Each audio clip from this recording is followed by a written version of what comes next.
Welcome to the Nerd Party. I'm Darren Moser. I'm Philip Gilfus. I'm Daniel Prue. And this is Ceti Alpha 3.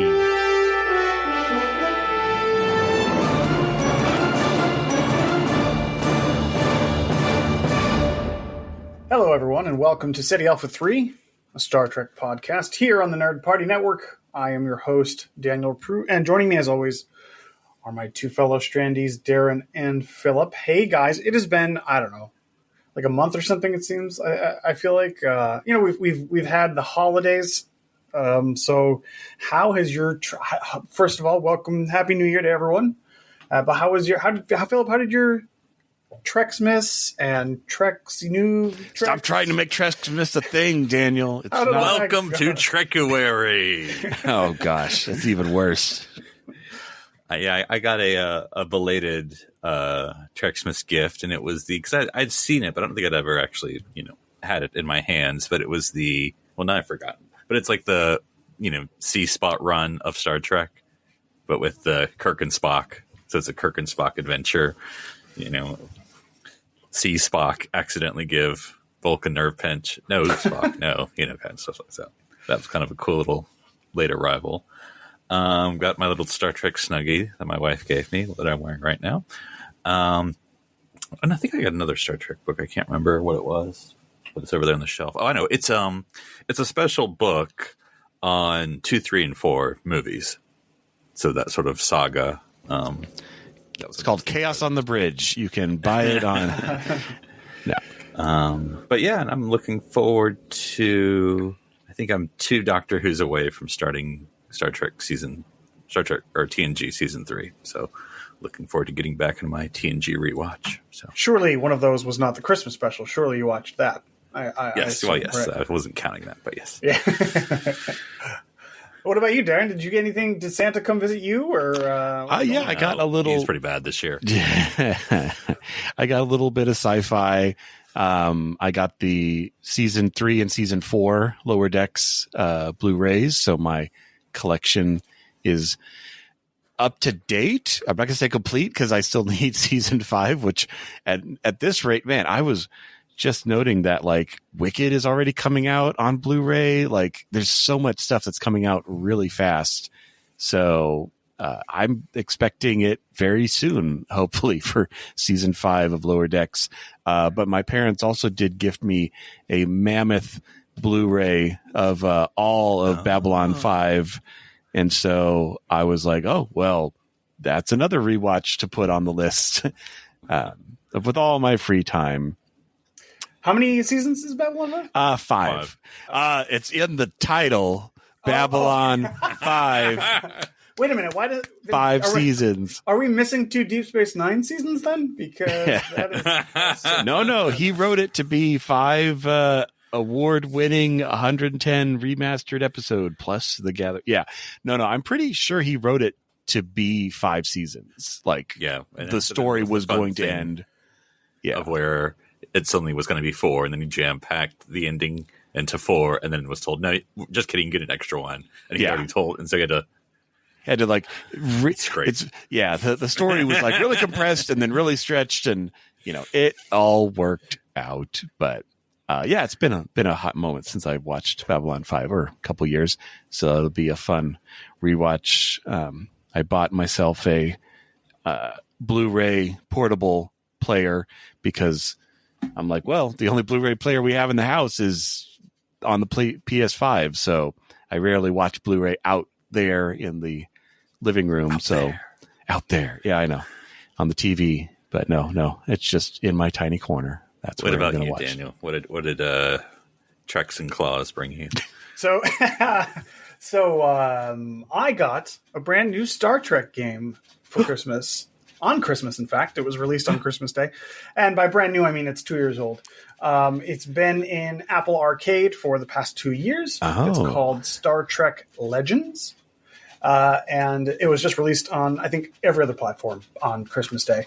So all the other consoles, and I think Steam as well. And I've been playing that pretty much nonstop since. It is very similar in tone and like story to the old mobile game Star Trek Timelines. I was going to say, I remember Timelines. Yeah, it's kind of similar to that. It's very also similar to one of the episodes of Lower Decks we'll talk about here in a minute, where you just get a mishmash of random crew from random other shows. And time has no meaning on this ship. There's not really a story. It's all text based and stuff. But you collect different characters, so you get young Kirk, and then you get Pike. You get Pike. I think I vaguely remember playing like a beta version of this or something. Yeah, it's possible, definitely. It's been on Apple Arcade, like I said, for a while. But you basically just you earn these credits, and then you roll your dice and you see which character you get. Some of them it's are like common. Pokemon, but with Star Trek. Well, not exactly. A little RPG-ish. Yeah. I meant the fighting element. Yeah, kind of. Yeah, you collect them. You collect data and shove them in a sphere. Yeah. I choose Worf. And yeah, so it is a very, very basic game. But Worf actually is part of the main story. It's Worf, Michael Burnham, and McCoy. Those are the. Does it have any characters. voice performance, or is it all text? There are between each, there's 6 Worf chapters goes, of the game. Yeah, there's no voice acting. Sounds like Odo. Between Odo's in the game as well. Between the chapters, there's 2 sentences, and it's just a generic narrator. But besides that, there's no voice acting. Yeah, and the art style is kind of cartoonish. So 60s Kirk he's got a bunch of swagger and stuff like that. Riker barely looks like Riker, but it's interesting. It's fine. It's very, very basic, but it's fine. And I think I paid $9 for it or whatever. It's fine. So Star Trek Legends, same thing as Star Trek Timelines, except you don't have to pay money. It's fine. Check it out if you want to. Like I said, it's been in Apple Arcade forever, so if you have an iPhone, you probably have played it or may have checked it out, but if not, it's available everywhere else now. I'll have to try that out because I bought some Apple hardware for Christmas, and they're prompting me to get 3 free months of Apple Plus and 3 free months of Arcade and all that. So I need to try that and then set a reminder to cancel before 3 months. Yep. I have the Radio Times. It's like the big TV guide here. Always has a Christmas issue that comes with 30 days Apple Plus. So I'm cramming in my Severance, which I've never seen before, and then Silo season 2. So, yeah, I need to. I still need to watch season 4 of For All Mankind. I say I'm a fan, but I still have not found the proper moment to sit down and watch that one. Well, like they say, sir, if it's worth it, you'll make the time. Don't take the quote I use often and throw it back at me. Yes. All right. Well, let's get into it because we have a lot to talk about today. We have to cover the last half, maybe last quarter of Lower Decks, which has now completed. So I do think the last episode that we specifically talked about was the Klingon episode specifically. Mm-hmm. I believe so. Yeah. You hadn't seen it, but Philip and I talked about it and you didn't particularly care. So now I don't know. I'm not super interested in going episode by episode, but we can just sort of cover everything. Yeah. So that would have been Farewell to Farms episode 4. Yep. So we still had a lot of episodes left. Yeah. So I'll just go through the list real quick. The last 5 episodes, just in name and a quick synopsis, just so we know what we're covering. I remember the last one, the one before that. So go ahead. So Starbase 80, which turns out to be important at the end. Of Gods and Angels. I remember 80. Oh, we're not. Are we just listing them? I thought. Yeah, I'm just listing them, and then we can get into whatever we want. So just put a little note in your brain. Starbase 80 question mark exclamation point. Got it. Yeah. Of Gods and Angels, which is that the Data one? No, that's the one with the crew member that has the godlike Greek powers. With the oral. Yes, lightning in the last episode. Lightning bolt, yeah. Lady. This is the orbs and cubes episode. Yes. Fully Dilated, which is the Data episode where they go on to Voyager, the time planet, Blink planet, and and Upper Decks, which It's pretty much all about the upper deckers. Yeah, that was like I don't really remember other than it was like snippets from the command crew, right? Yeah, which I thought was cool. Fissure Quest, which is I'm sure we'll talk a bunch about. That's the one where they just plucked a bunch of people from different parts of the universe. That was the William Boimler episode. Yes, right. Yes, yeah. That's the DePaul episode. So I'm sure we'll get into it. And then of course the final episode, which is the new Next Generation. Best title ever. So yeah, we'll do it kind of piecemeal, or not piecemeal. We'll actually just whatever you guys want to talk about. If there's an episode that sticks out that you really want to get into, or a character arc, or if you want to jump right to the end and then fill in later. What do you guys? I'm fine going through the list and just giving little notes on each one because some I have more to say than others. But and I'll be curious. We don't have to get into it, but Daniel, for a mental bookmark, my question to you, which happens in some series of Star Trek, is does the penultimate episode overshadow or belong as the finale versus the last episode? Because, like, famously, like an Enterprise or something like that, where we're like, yeah, because I'm not saying the finale sucked by any means, but I'm just saying I wonder in a lot of people's eyes, like the penultimate episode was like, oh, that was cool, and the last one was like, yeah, and then it ended, But anyway. We'll see. I have very, very strong feelings about the ending of the series, but we'll get into it when we get there. So Starbase 80. This is the ancient. Yeah, say it right, Daniel. Starbase 80. Yeah, this one. I don't know. For me, I guess I could sum it up with there'd been so much buildup about Starbase 80. We've even visited it before that, like, I felt. I don't know. It wasn't quite what I was expecting in this episode, and it kind of felt like an episode. Like, I really liked Farewell to Farms. Like, Farewell to Farms right before this was really good. Lots of great character for our Klingon ensign / captain. So yeah, Starbase 80, I don't know. It felt very disjointed to me. I can't remember her name, but the woman who voices the station captain or commander, she's a comedian and she hosts stuff. She's not my favorite. I'm trying to remember what she would have hosted. Like, she's like a little Netflix series. I mean, she's a comedian. She does other stuff. But anyway, but not that she's bad, but she just has never been my favorite. And so that sort of colored every time she talked. I'm like, oh, okay, it's her. But I guess one thing I bumped on that they never explained, which they didn't have to, because Starbase 80 is crazy. But why were they wearing Enterprise uniforms? I'm assuming it has to mean that they are 23rd century. Yeah, they're so out of date with their technology. They're also out of date with uniforms, which doesn't make any sense years? Because maybe they found they found like a crate of them, and they're like, yeah, these will do, I don't know. Well, they were selling the TOS uniforms, right? If I remember the wardrobe, or was it this movie? I haven't watched the episode, but I mean, it was like a costume shop that sold some uniforms. It also was a great way to show the difference between Starbase 80 personnel and Cerritos personnel walking around. But a lot of the like questions, the Scants or something from TNG or something. yeah. I do think a lot of the questions are answered, like, because it is weird. That episode does feel weird in the fact that, like, we're like, okay, these are just some quirky characters on this station, and like, what does this mean? Like, what, like, and then it turns out it is important at the end. Like, we learn that, like, why we wanted to go there and learn about it and find out. And I'm like, okay, I can kind of see it. But like you, Philip, a lot of it is like kind of head scratchy. Like I get it. Like, I understand that it's supposed to be this like backwater place, but it's still a space station. You know what I mean? Like, it's like, it still has capabilities of doing things. And I don't know. It was just kind of silly. Now, Daniel, as a gamer, I mean, we all are, but you more so. How much was your brain twitching that Freeman was just giving side quest before getting to the main quest? You must go down to the auxiliary power terminal and get me a hydro spanner.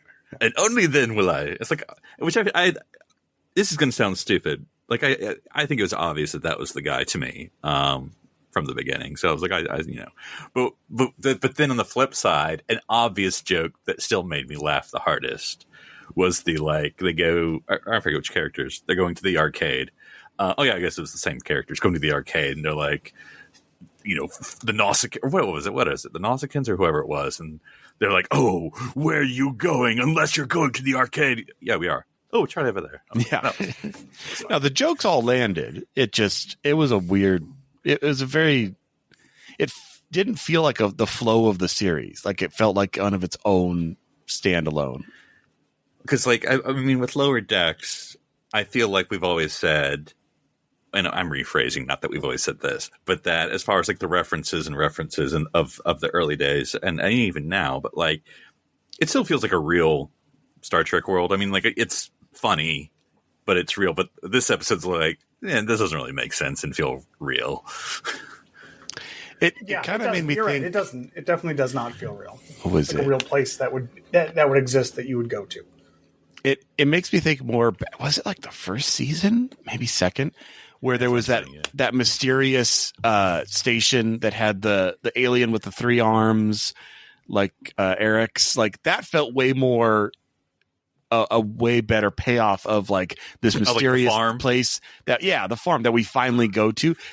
That didn't come across the same way with Starbase 80, but that's all. It also turns out that Starbase 80 is just a joke to have Deep Space Nine again. Essentially, like that's where it ends true. Up. And I'm like, okay, but that's not really the joke doesn't really pay off. It doesn't make any sense. Yeah, you could have done that with like half an episode.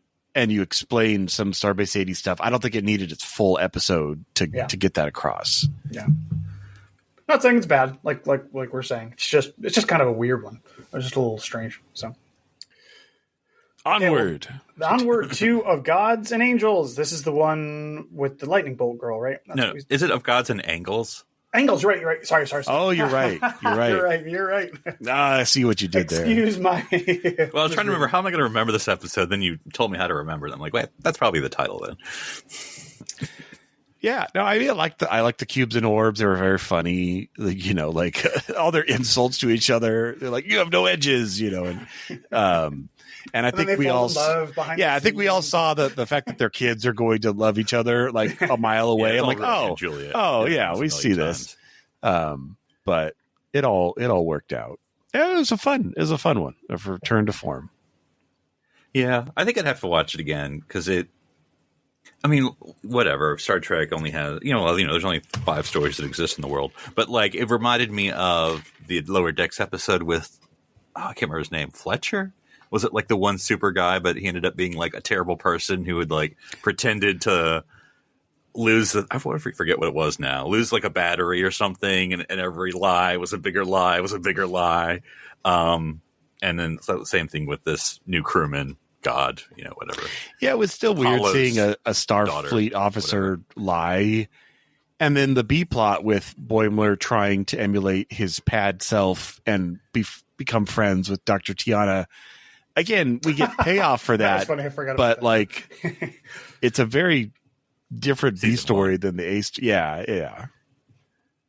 I will say, with that whole thing with that character, I did like the payoff that it wasn't like nefarious in any way. It was literally just like she just had to learn to sort of accept herself, kind of a thing. And and I also liked that she just didn't care. Like she didn't want to focus on the fact that she had these god powers. She just wanted to engineer or whatever it was that she was into. Right. And I like that about it. And I'm glad she comes back in the final episode. That's a little callback. Because it's been a hot second since I've seen the episode. But she was something else. Like she wasn't wearing gold color, right? She was command color, I think. I think she was command color. And then to the end, she finally gives back to her. Because I just watched the last episode when she was in engineering. So, yes, I like that. And I like that character. And I'm like, wow, introducing new characters this late seems a choice. But of course, again, we learn later on. I know. This comes if back. only there was some nefarious plan about it.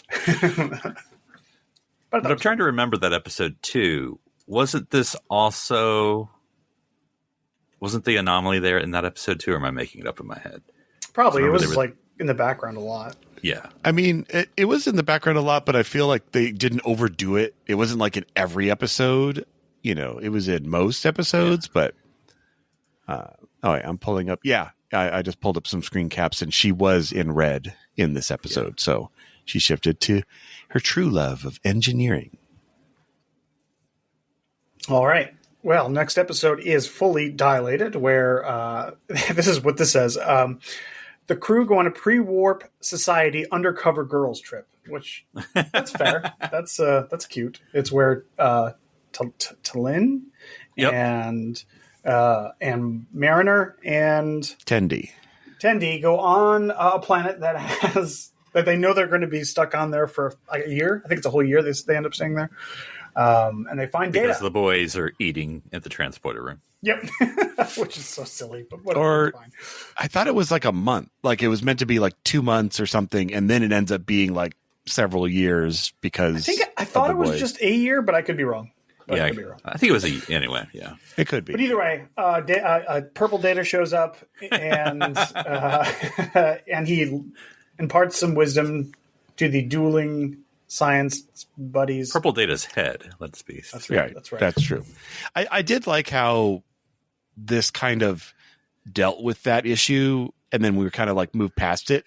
Like back in season 1, this issue would have been an issue for like the whole season of like, oh no, we're trying to be friends, but we also like the same thing and we're competing. It's like, no, we're good. There's been like a 2-episode conflict and now it's done. So yeah. And when they keep cutting back to like the real time of the boat, like trying to like clean it up, and like that's why there's no food in the transporter room. It's just it was a very funny episode. I loved Mariner's plotline in this whole thing, where she's like, to become buddies with somebody, find a friend. I thought that was really funny. And she kept just screwing up, but the thing is, I don't love the like. I don't know. I don't really love the let's both be the same position resolution to this story. I kind of wish. Oh man, you hated the ending last 5 seconds. Well, that's I don't hate it. It's just like it happens here and then it happens at the end, and it's like two people doing the same position. Like, why not give Tendi something else to do, or something? Whatever it is. It doesn't. You don't have to be the main science person. I don't know. It's just, and there's so many sciences. Like even the fact that later on when they're both and they in the very, very, very end where they say like, oh, there's some gelatinous, telekinetic goo, and then how vicasus is it? Yeah, and then but the other one's like, oh, what did it say? It's like, yeah, they approach it very differently, so they could be in like different subspecialties. Yeah, but this is great. Data shows up. I mean, yeah, Brent Spiner was great in this. Yeah, as a concept, I've never thought about it, but I mean, it's not wrong. Because, I don't know, not that we have that many science officers in Star Trek, surprisingly, you would think. Because, like, even Dax is, piloting the Defiant and commanding it at some point, science stuff. But I always think, like, science officer is going to be, like, either a generalist or be, like, something in certain sciences. I would never think, like, you could go from sick bay to chief science officer. But, I mean, why not, I guess? So I think Tendi, shows there are multiple career paths to chief science officer. Well, and that's the thing too, is that like that's I think exactly what I was thinking is, yeah, we even though medical usually had a little more teal, but the fact that often like medical and science both wore blue, and then you had like security / tactical / engineering wore gold. So it's like, you wouldn't be like, oh, there's only one blue person on the back of the ship. It's like, no, they could be multiple in different subspecialties, but nope. That's not the way. See, that should have been a joke when Tendi got the position. She went from teal to blue. Yeah. And we would have to, like, it was never mentioned, but you would just notice it or not notice it, I suppose. But that would be funny. Actually, I think, of this episode, just because it was so different, like they're off the starship and it's a sort of different concept. I mean, Data, that's fine. But I think that the three characters sort of having different things, Talin's opening up her, what was that? It was a cosmetic shop. What was it ultimately? Oh, yes. It started as that, but it basically made like tons of money. Yeah. But I mean, because there were three characters. I mean, you had the boys with the stupid stuff, but all three characters had separate storylines. I mean, like, to me, that's sort of this perfect story writing thing of where everyone gets a part, almost equal. And then, so yeah, I think I enjoyed this episode out of most of them. Oh, I think it was a hair tonic. It was like a hair beauty supply. And then the annoying guy, I think, is that sort of rule of comedy where like he's annoying, but the longer he's there, it becomes funny again. Yeah, I liked that. The whole, town cynic who's suspicious of everything. And it also kind of makes sense because, like, I think some of the things they said in the beginning kind of tipped him off. Because, if you go into another country and you're like, oh, yeah, we couldn't find X. And we know that, and I know that X is on every street corner in the, like, it's going to sound suspicious. So. And he asks them where they're from, and they're like, I'm from the North. Although, I know you always it's always standard Star Trek response. The North Peninsula. Yes. Now, the only thing that I'd never understood, I didn't get the title in this. Like, what is fully dilated? Because I always thought, remember when we just saw the list of titles, that this was going to be a callback to like Worf delivering, to Keiko O'Brien or something like that, something maternity based. So like I never.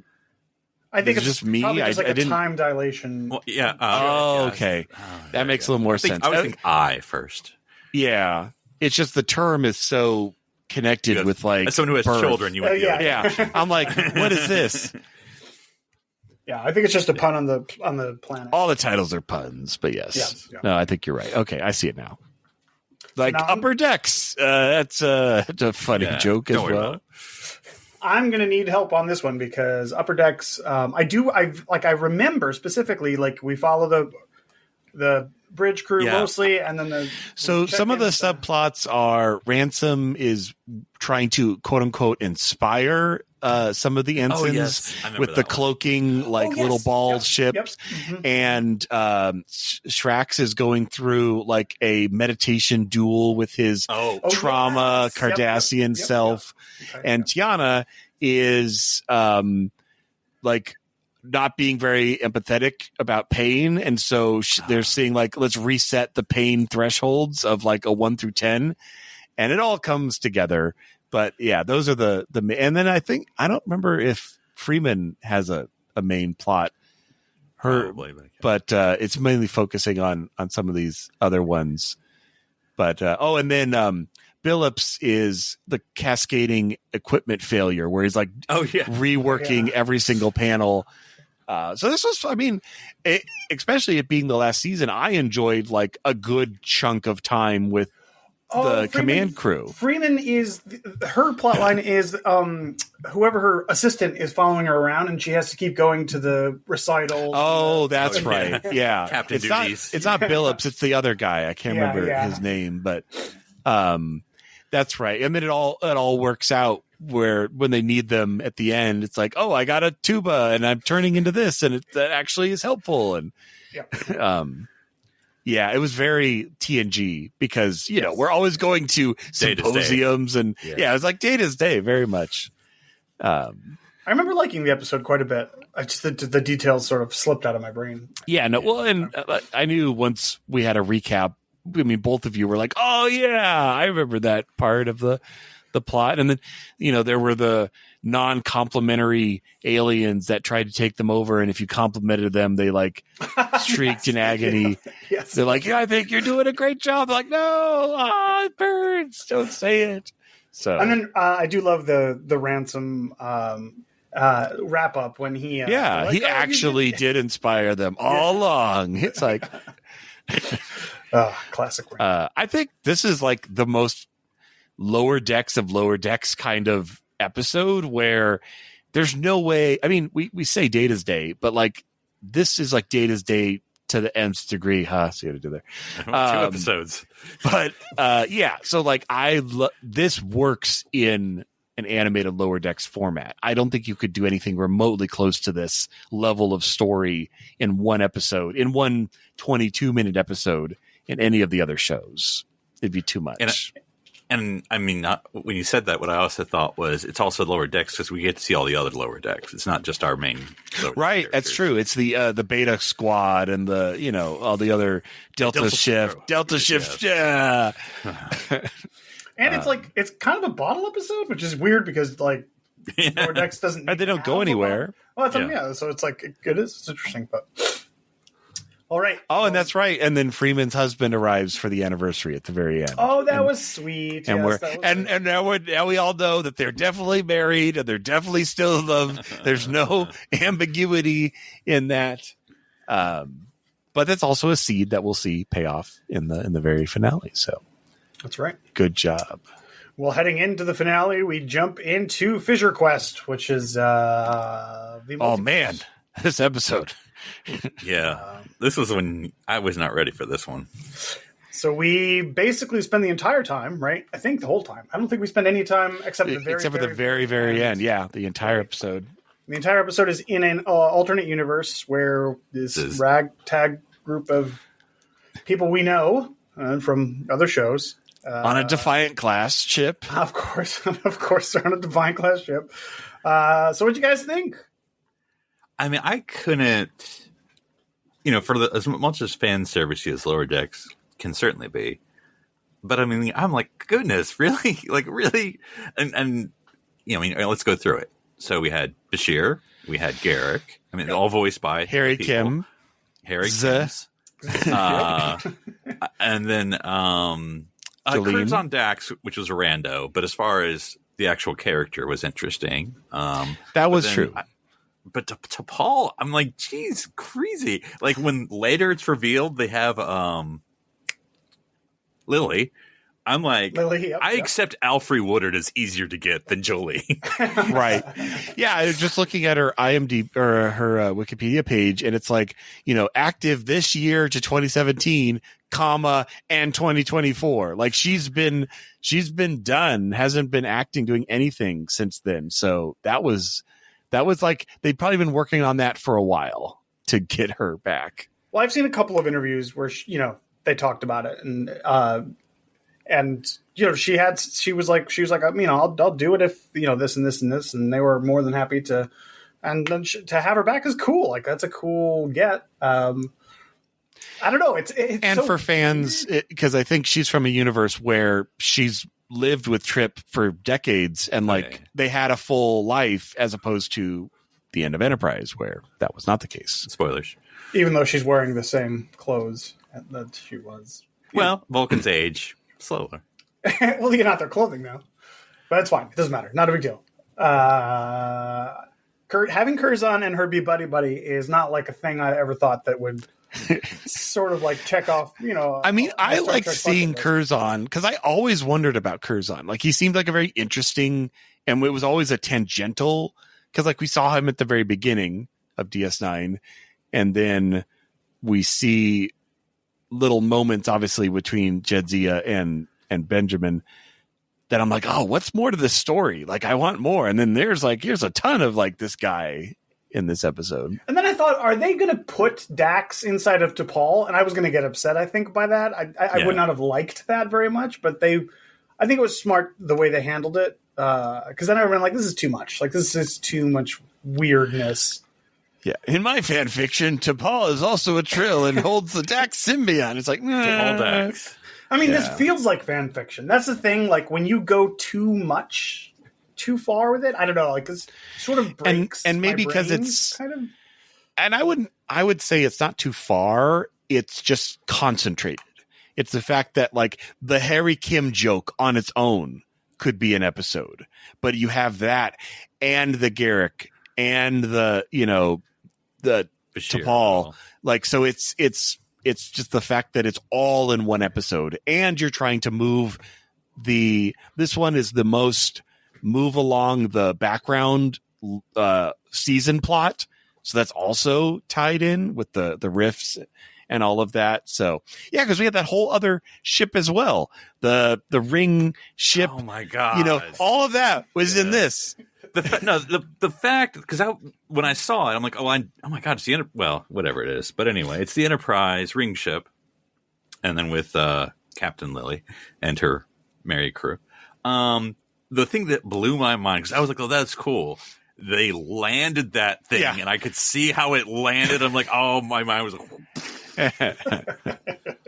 that folds? Oh, my God. Yeah, you had one evil Harry Kim, the one who made Lieutenant. So it's like, I guess Harry Kim should not ever make Lieutenant. This, yeah. I enjoyed this episode, but there was a lot. Like, I probably need to rewatch it again to reabsorb. But it was, I think it's an interesting, I mean, and people do this, especially Doctor Who, but people do this where, we're going to fight the bad guy, and then the bad guy turns out not to be the bad guy. Right. And then it's like, they just didn't know. It's like, oh, okay. Yeah. No harm, no foul. Let's fix it. Yeah. And I don't think I've thought about it since I've watched it. So I don't know if Garrick and Bashir are from the same universe or whether they just met, from different universes. I think they're from different universes because the entire plot is them deciding which universe they will settle on. Because, I mean, it's not Bashir, it's the Bashir hologram. Correct. It's the one that, Andy Dick presumably stole. But from, I guess Bashir never got in trouble in that universe. I don't know why I totally forgot about the Bashir. I was just thinking Bashir, about that. I thought he just happened to be a hologram, and I'm like that, but I forgot there was an episode where we made a Bashir hologram. Dr. Bashir, I presume. No, if it's that hologram or a hologram from a different universe. But we know where it was created. But I always assumed every single character in this episode was not from the Prime universe, except for Boimler. That's what I assumed. Yeah. Well, that'll be tricky. We'll find out next episode what it means. Yeah. What does what mean, and where's who from, and how do we know? But yes, of course, we know all the details that are given about these separate characters. We're led to believe that these are definitely different versions of the characters than we know. Although, to be fair, one of those Harry Kims could have been Prime Harry Kim. It would have been impossible to know. But yeah. I like how they were. Their first question was like, "Did you make it back?" And they're like, "Yes," or "No," or "Maybe," or Yeah. I liked all the Harry. It's just, again, you could tell, Garrett and all of the actors were having fun with this episode and recording these lines and doing all of that. So yeah, Fisher Quest was a dense episode. Garrick's in a Starfleet uniform, so I don't even know. Right? How that universe would have been. They're on desperate times. They are, they let Noggin. They're like, okay, I guess anybody can. And he's a blue shirt. So yeah. Well, maybe he just looks good in blue, and he just, requested. He tailored it. He just says, like, you know what? I'm command, but it's going to be blue because it reflects my skin better. See, I think it'd be yellow, intelligence or operation. That's too on the nose. He's not a spy. What are you talking about, Philip? That's just a plain, simple doctor. Yeah, blue is the color of tailors. That's what everybody knows. That whole universe could be blue. We don't know. We've seen purple. Oh, see, did they ever blue Garrick? Yeah. I'm trying to think now. I know we had the episode in the beginning of this season where they had this slightly different color, like it was slightly darker. Oh yeah. But I don't think we've ever seen.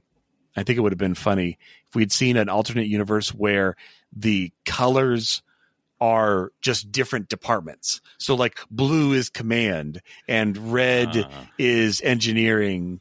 Oh, that's a little on the nose, but anyway, something like that would be funny. Or like they're all very different. They made that joke in Lower Decks, right? When they were like, "Oh, it's a .0034 variance or whatever it was," and everything was just slightly off. I can't remember what episode that. Yeah, I remember that. I was just talking about more variance, but yeah, something like that. It's an easy joke to make. Yeah. That is the penultimate episode. So we'll move right into the last episode, which is of course called The New Next Generation. This is where we get the end of the multiverse. Well, I guess not really, but we get the resolution to the multiverse saga. And the rifts aren't destroying the multiverse anymore. But yeah. Yes, that's correct. And the end of the show. Just one. Well, yeah, that's right. So what do you guys think? How do you feel about the ending, Darren? I just rewatched it. No, I mean, it's good. I'm going to get into it. But I mean, it's good. I'm not here to, it'd be interesting to rate it here. I mean, look, it's not a stinker or like Enterprise or a Voyager. So, I mean, it's not in that tier. I wasn't like sitting here going crazy, like say a DS9 or Next Gen. So I think it's in the middle there. It's it's just another episode that wraps stuff up, but it's no one dies or anything.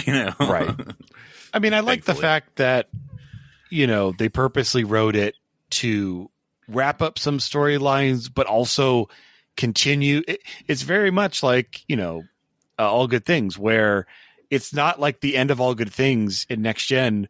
The Enterprise docks and all the crew get off and they're done. It's like, no, like things are changing. Carol is now on Starbase 80 with her husband. And, so it's kind of more of a DS9 ending ish where some things are still the same, but some things are progressing.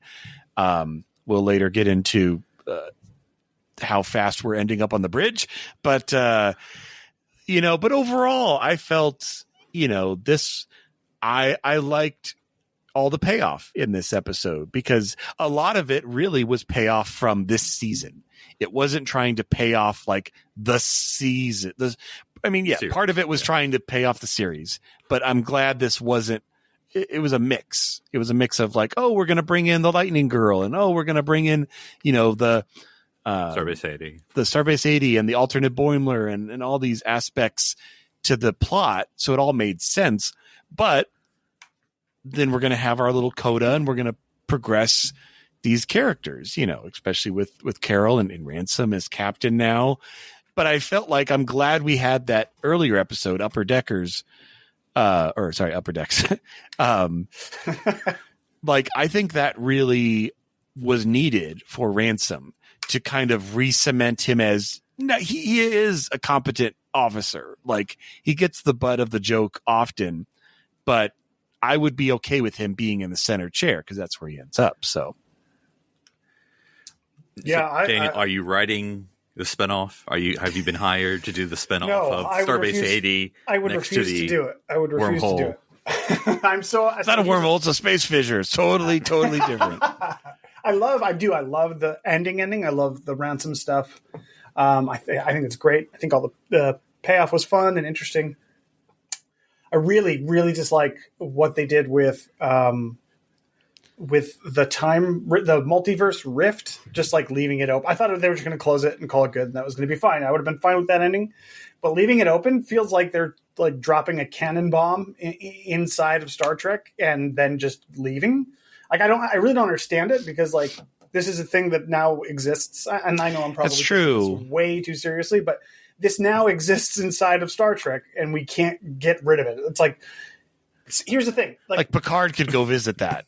Right. Why is the burn even a thing, if you can just hop into another universe where the burn isn't a thing? It's always about the burn, Daniel. always about the burn. This is a canon-breaking singularity. And not only that, but it's not even interesting, right? Like, I think... Like, even Mike McMahon made jokes about this. He's like, I'm so sick of the effing multiverse, like when Boimler said it. And like, he clearly didn't love it and I thought he would want to close it up, but it just, like, they could have also tamped it down a little bit where, like, it doesn't seem that things can go through this fissure, but we don't have the ability to close it. So we will post Starbase 80 as a visual in case things do come through. Something like that, where it's a little more ambiguous. They made it sound like, boy, things are going to be popping out every week, and we got to deal with that. It doesn't just turn into Buffy then? Isn't coming out of the Hellmouth? It just... What it was is that, like I said, so Deep Space Nine sets all this exact scenario up in episode 1. And then they deal with it for 7 seasons. Lower Decks brought this about in the last 10 minutes of the last episode, and then they're washing their hands of it. And I'm like, this feels that's just infuriating. You can't just do that. Why doesn't this exist? But they did, Picard? Daniel. They did. Or Darren is a Stargate. Have they basically created Stargate? I really liked what Daniel said, though, about, as I did, for some reason, it didn't even cross my mind that I kept this aspect of it for some reason in my head in the Lower Decks universe, which I know is also the Trek universe, but I didn't even really consider. I don't know. Those Klingons look different. Oh gosh. I don't know. Oh gosh. No, that's a whole nother, man. that lit a flame under the people who love complaining. Jeez. Never have 0.5 seconds. Oh my Fired gosh. fan base. I mean, I remember I know we're spinning off to that topic, but it was so funny because all the haters were like, Lower Decks confirms that Discovery is in an alternate timeline. And it's like, what? Man. A joke. Well, and that's it, and obviously that is a joke. But also, if we are to take the fact that Lower Decks is just is in Prime Universe, right? Which is fine. I'm fine with that. Like that seems to be the way it's been the whole time. Everything they interact with in our time is not different, so I don't see why not. Yeah. Right. So we're just under that assumption, which is fine. Then, of course, they're going to impact the universe by leaving this big hole in space. Yeah. Which is not fine. I didn't really connect that in my head, but you're right. It is like it's very weird. And if it's never closed, heck, Discovery in the future could go visit it. Like anybody could. Guys, I hate to tell you about Starfleet Academy, but it features a really big oh, jeez. hold. And like that's how we get stars from all times to visit us at our academy. Exactly. Guys, I'm just saying. I'm not saying if it would be cool as a story, but like, wouldn't it be cool if they were setting up Starfleet Academy and we don't even know it? You could do the same thing with a holodeck and make way more sense. Like you don't need to. Whatever, it's fine. It just upset me because I'm like, why? Because like you said, Darren, it's not like they're just leaving it ambiguous. Oh, the rift is open. What does that mean? Who knows? They're like, oh, we're going to go explore the multiverse now. And even earlier in the season, Boimler called the mirror universe. He's like, oh, they're just lazy ripoffs. They're like 1 degree off, and then it's just lazy. It's just cheesy, easy writing. And I'm like, yes, I agree. I agree 1,000%. That's why. We all know if Daniel was in charge of Lower Decks, this would not happen. I'm just saying. Yes. I was very upset about it. It was the one thing I was like, man, this is a great ending. And then I'm like, what did they just do? And then they're just going to shut down. Like I know, they didn't know before the season or whatever, but they knew before they made this last episode that they weren't coming back. So just close the rift. Now, Dan, that's a good question. Was this going to be the main plot of season 6? I don't know. I can't see them wanting to they already did a lot of multiverse investigation in this season. I mean, I think it's half a joke, but I think there's a half serious McMahon, could I do a spinoff? I mean, Strange New Worlds is a Discovery spinoff. Could he say, hey, so leaving the door open, the rift open, as it were, to another show? But again, I don't know if that. Again, maybe there's a way they could tell it that it would work, but I feel like I don't know if a complete show about basically this episode, or not this episode, the previous episode expanded into a show. I don't know if that could work, but what do I know? Now, Daniel, I think they were looking at your list of things that would annoy you, and we need a de-evolve. Need a de-evolve reference. Yep, de-evolve. Yeah, they did it. Yep, they talked about it. That was funny. I'll tell you one thing that I didn't hate anything about this episode, but one thing that was distracting because you're trying to wrap things up, and you got the main characters. And not necessarily that everyone necessarily had a thing per se, but I didn't get Rutherford's storyline at all. Like it was like left field. Like I hate the Cerritos now. I'm like, where is this coming from? I mean, like this is the end to some season long disenchantment. I'm like, what? Because not that. So that I couldn't really follow him on his arc in this episode of like, and now I've fallen in love with it again. I'm like, what? Yeah, I agree. I was and then he's like, oh, and I don't need my implant anymore. It was a choice. I'm like, what? Oh, okay. Yeah. And what's the message you're trying to say there, Star Trek, that we don't need our technology? Like, what is your lesson here? I don't understand what you're... They're anti-Oculus. Yeah, maybe. Yeah, and I think you're right. I think whatever was happening with Rutherford, it didn't... And I would definitely say this is not a Rutherford season. It is, it is Boimler. It is a little bit of Merrimer, a little, Tendi and T'Lyn. But yeah, not really Rutherford at all. So it's like, oh, we got to have him have some character development. Throw this in. And we're like, what? So that's it. That is the end of Lower Decks. That's it. I mean, as far as we know, these characters, they're all wrapped up. They're plus one episode of Strange New Worlds. Plus one episode of Strange New Worlds. Oh, that's they could show back up in Strange New Worlds. That would be a fun way to. I mean, I highly doubt, but can someone please work the amazing deal that when the Lower Decks season 5 Blu-ray drops, it has a bonus menu where it includes the Those Old Scientists episode from Strange New Worlds. Like, I'll still get Strange New Worlds on Blu-ray, but to have it all together would be great. See, I'm waiting for the you're waiting for Series 5, Dan. I'm just waiting for the full series Blu-ray to come out, and then that's will they true. Do that, I wonder. Eventually, yeah. So, well, goodbye to Lower Decks for now. Hopefully, maybe someday in the future there will be some sort of revisiting, maybe a game or a comic. So we're down. Correct me. We're down to one series right now, right? I mean, I'm not counting Section 31, not to be mean, but it's not a series; it's a movie. Well, we're down to Strange New Worlds, and then we have one on deck with the Academy. Yeah. But this is, I mean, guys, we have not had one active series in a long time. Since the beginning of Discovery. Yeah, they wrapped up a lot.